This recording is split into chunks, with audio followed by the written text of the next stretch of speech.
सबसे ज़्यादा महत्व है। 6 से 8 तक तो हम मान सकते हैं कि उन बच्चों को थोड़ा सा कम, लेकिन हालांकि आपने देखा कि WHO तो कहने लग रहा है कि 6 से लेकर 12 तक हर बच्चे को ये ट्रेनिंग्स देनी जरूरी है। लेकिन मेरा मानना है कि जो बातें यहाँ पर बताई गई हैं, खासकर सबसे लास्ट वाले पॉइंट की यदि मैं बात करता हूँ, उसके अंदर एक चीज़ मैं वहाँ से ऐड भी करना चाह रहा था।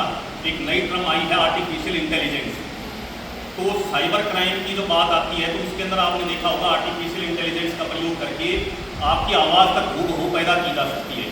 एवरीथिंग जो आप सोच भी नहीं सकते, आर्टिफिशियल इंटेलिजेंस की एक और भी एडवांस स्टेज आ गई है। तो बच्चों को हमें बतानी जरूरी है कि जिसका प्रयोग करके पता नहीं क्या क्या किया जा सकता है।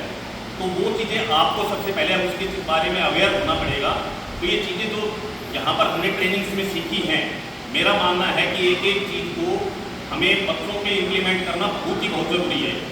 कई बार एक मुद्दा आता है, मैं पीछे एक स्कूल में इस प्रकार की बातें करने लग रहा था कि कई बार हम कहते हैं कि हम अपने बच्चों को तो अवेयर कर लेंगे, ये जो सरकारी स्कूल के अंदर बच्चे हैं ये अवेयर होते भी नहीं है, हम तो इनके साथ माथापच्ची करें। लेकिन मेरा ये मानना है कि यदि आपको समाज को बदलना है तो इन बच्चों को अवेयर करना सबसे ज़रूरी है। मैं एक छोटा सा एग्जाम्पल देता था। एक मेरे किसी साथी ने मेरे को इसी चीज़ के लिए टोक दिया। उन्होंने कहा भाई इन्हें कितना समझा ले, इनके पल्ले नहीं पड़ने वाला।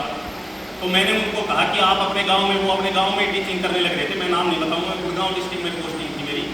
मैंने कहा यदि आपने इसको, ये जो जिसको आप कब बोलने लग रहे हैं, जिसको आप कुछ भी बोलने लग रहे हैं, यदि इसको नहीं बदला, उसका बेटा जो था वो विदेश से MBBS करने लग रहा था और पहाड़ के ऊपर, मैं जहाँ पर नौकरी करने लगा था ऊपर पहाड़ी के, वहाँ पर उन्होंने दुकान कर रखी थी। मैंने कहा यदि ये बिगड़ गए ना तो वो आपका जो MBBS वाला जो बच्चा है, ये बिगड़ा हुआ एक बच्चा आपका, यदि आपने इनकी तरफ ध्यान नहीं दिया तो एक चक्कू मारेगा सारी MBBS। मैंने एक गलत लैंग्वेज में उसको कहा, थोड़ा सा गुस्सा था जब उसने मेरे को ऐसी बात कही। तो मैंने कहा ये सारी MBBS तेरे बेटे की निकाल के बाहर फेंक देगा।